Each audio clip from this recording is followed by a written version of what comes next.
L'histoire du peuple juif vous intéresse? Retrouvez Liana Gurfinkel dans Un jour notre histoire sur Studio Kalita. C'est tous les matins pour découvrir ensemble les événements et les personnages qui ont fait notre histoire. Liana Gurfinkel, Boker Tov. Alors il faudrait appuyer, voilà, c'est bon. Alors vous faites durer le suspense pour nous dire qui est né, qui est né aujourd'hui. C'est un grand journaliste.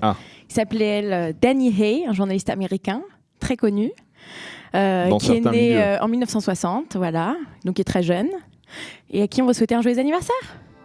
Oh non, là là. Joyeux anniversaire Daniel Haïk, Daniel Haïk sur Studio Kalita. Voilà, on vous a apporté un petit gâteau. On sait tout, Daniel.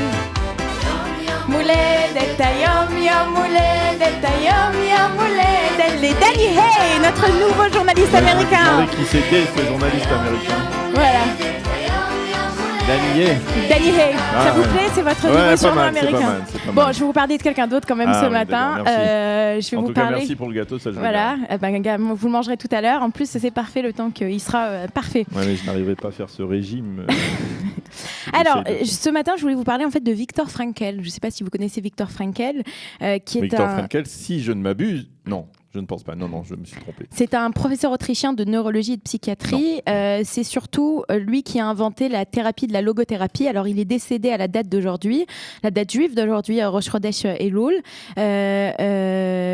Viktor Frankl, en fait, il a une histoire assez impressionnante. Il est né à Vienne en 1905 et alors qu'il grandit à Vienne, dès l'âge de 15 ans, en fait, il va correspondre avec Sigmund Freud.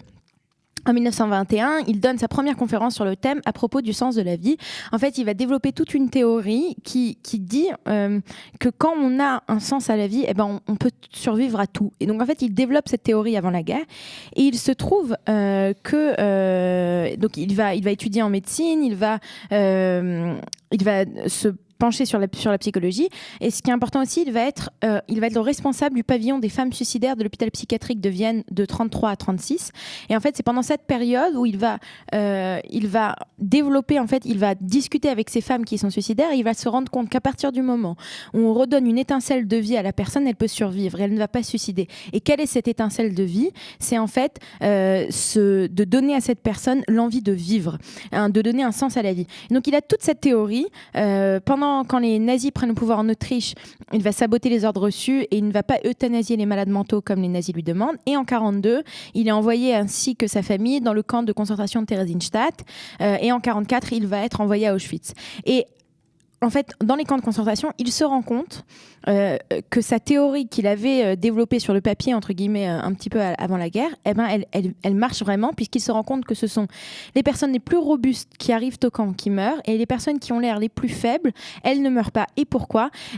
Quand les plus fragiles, en fait, développent une vie intérieure qui leur laisse de la place pour garder un certain espoir.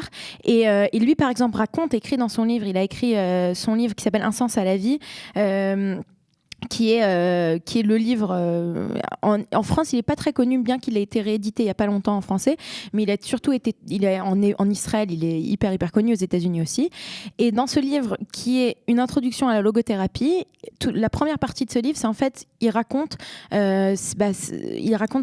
son histoire, son témoignage quand il était dans les camps. Et il raconte dans son témoignage, que ce qui l'a sauvé, c'est qu'il y avait un certain moment où il pouvait travailler un petit peu au calme, et dans ce moment où il travaillait au calme, il pensait à sa femme. Alors il ne sait pas que sa femme va être tuée, il ne l'apprendra qu'à la fin de la guerre, mais pendant toute la durée de la guerre, il pense à sa femme, il se remémore des moments passés ensemble, il se remémore des conversations qu'ils ont eues.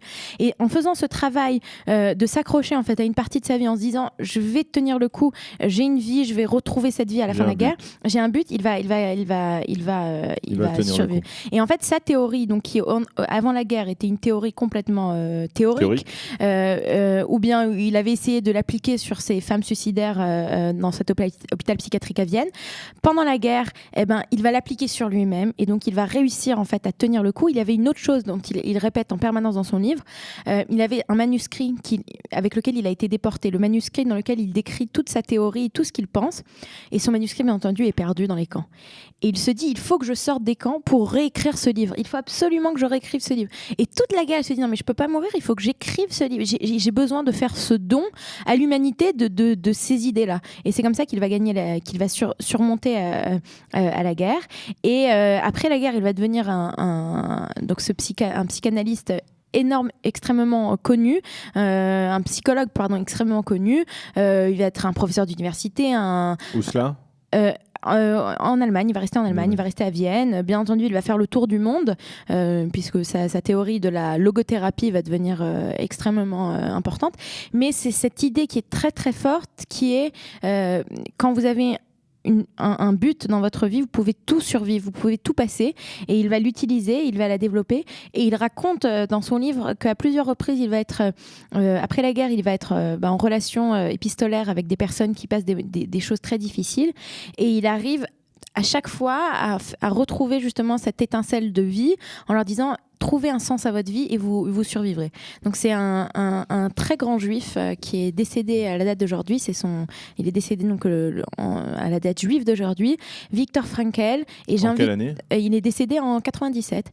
Et j'invite vraiment tout le monde à aller chercher son livre. C'est un témoignage extraordinaire d'Auschwitz où véritablement... Il a toujours vécu, il n'a jamais vécu ailleurs qu'en non, Allemagne. il était en Autriche. Il est resté en Autriche. Il était très attaché à l'Autriche d'abord.